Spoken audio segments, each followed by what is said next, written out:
Gears of War. Not 1, 2 solid hours. All right, so we are about to start the grind, the participation round, as I call it. Everyone's allowed to be in here. Not everyone makes it out. We got this guy, or that guy, and we got StarrMax. That guy being the guy unraveling the headphones, and StarrMax, a newer player.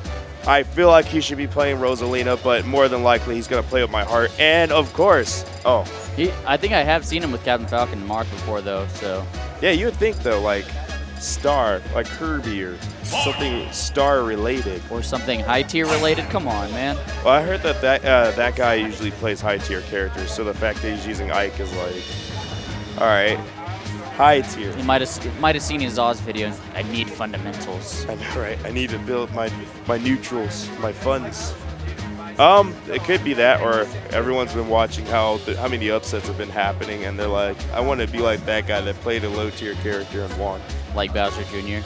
Or Palutena, Palo Tuna. Yeah, makes you kind of wonder: are these characters really that all high tier if nobody uses them, except for Cloud? Cloud is right there. You have to remember that tiers are based off of popularity. So if a character just happens to stand out, especially if a player of higher caliber plays them and shows their skill a little too soon, everyone kind of gives up fast. And I think that's the biggest thing you have to remember, is to try to play your character through and not necessarily give up so quick. Even if you realize you have to pick up someone else, still go back to them every once in a while. You'd be surprised how much knowledge transfers between two characters, even if they're not the same. Right. Yeah, today I just saw the BP Smash Dudes video on how to improve, and they actually said that in their video, to go to a character that's your high tier, or go to a character that's high tier to help your low tier character, or do the exact opposite. And either way, you can siphon some basic knowledge or even some advanced tech from some of those characters. Like, you could really have a different understanding of the fundamentals if you just pick up a different character. Like Ike, you know, Ike is like the most fundamental character. You could pick him up, learn some things, go back to your main. It'll already do a lot better. Yeah, I agree. But I definitely agree. Ike is not the easiest character to use. Not even remotely. No. Well, it's just because he's so honest.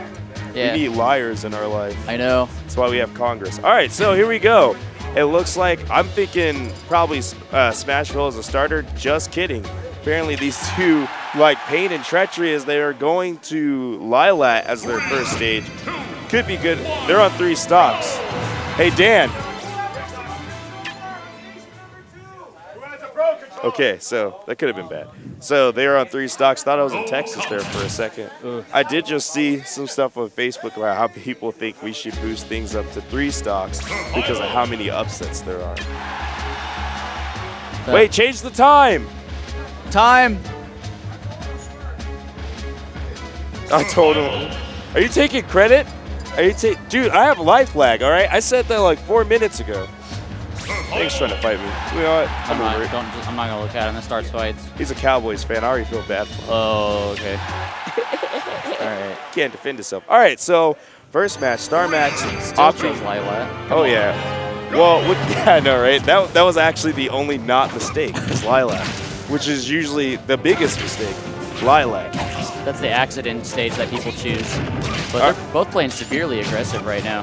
It's really crazy, too, because you'd think that since Ike fights for his friends, this would not be the matchup that we would be seeing. But seeing a different savage side of Ike, oh my goodness. Getting that quick 52% on StarrMax. StarrMax kind of having a rough beginning here. He only hit him like probably a grand total of 3 times too. Yeah, absolutely. But I mean, this is a character with tippers, so if he can outrange him, get those strong, powerful hits, he can be back in this one. Absolutely, but that guy's eye can definitely combo off of itself if he stopped using the forward smashes as well. Definitely got to be careful on what moves he's choosing to use, and you got to understand that the hard reads are not always the best reads. Yeah, absolutely. I couldn't agree more.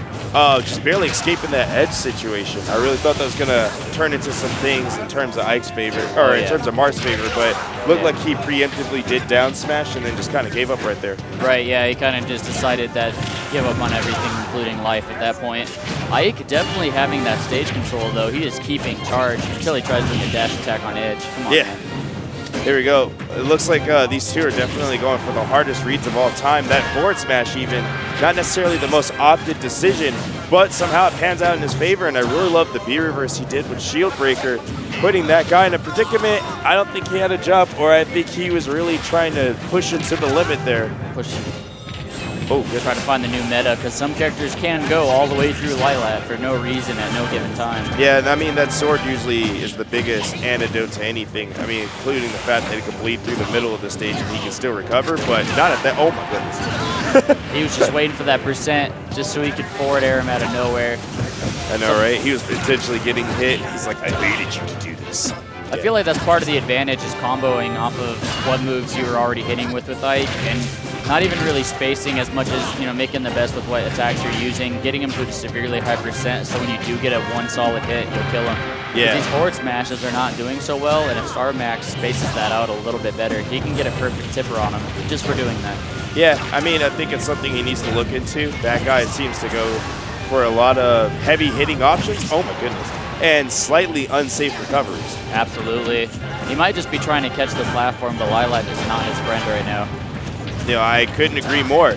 But it looks like StarrMax not caring about the friendship that's happening between both Ike and the stage, as well as Marth and Ike, taking a dominant lead, which is not what we were seeing in the first stock. Oh, there it is, shield breaker. There you go.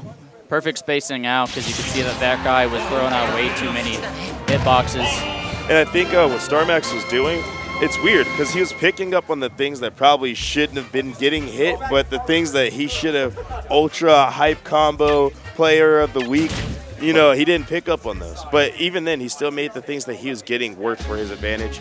That guy looking like he's contemplating some things. And again, I feel like he did well. It's just if you're doing a lot of heavy movement, and I mean heavy aggressive moves, and there's nothing to really hit, then you're not going to get much out of it. There's that, and I don't feel like he completely abused Ike's ledge guarding. One thing I've learned is that sword characters love to jump and do forward air, so all he really had to do is shield and then up tilt. Absolutely.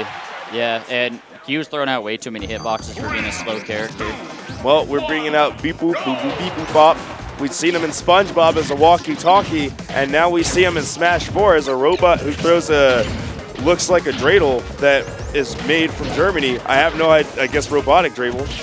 Oh, he tries picking up that top, got punished heavily for it. Already suffering 58% from R.O.B. This is looking like a completely different matchup. My man, that guy's got this man's horoscope on lock. You will get comboed by this gyro. He's like, you're right. He should have checked himself on the website. Yeah, I know, right? Yeah, just to make sure that this tournament wasn't going to go sour. But right now, these sour combos coming out on that guy's part is not making StarrMax's life easy. Good back air to keep himself safe, only taking 20%, almost now is a 100% lead. All he needs to do is style or get a grab, up throw. Oh, the style, yeah, the stars are not aligned right now for him. This isn't good. Well, he could have up smashed him right there. That would have been game. It would have taken 2 stocks for him. I know, right? Which it's kind of unfortunate. The only reason why I'm saying that is because there's so many stars in the trees on this stage. So you'd think like StarrMax, look at that. He's taking his star game to the max, but no.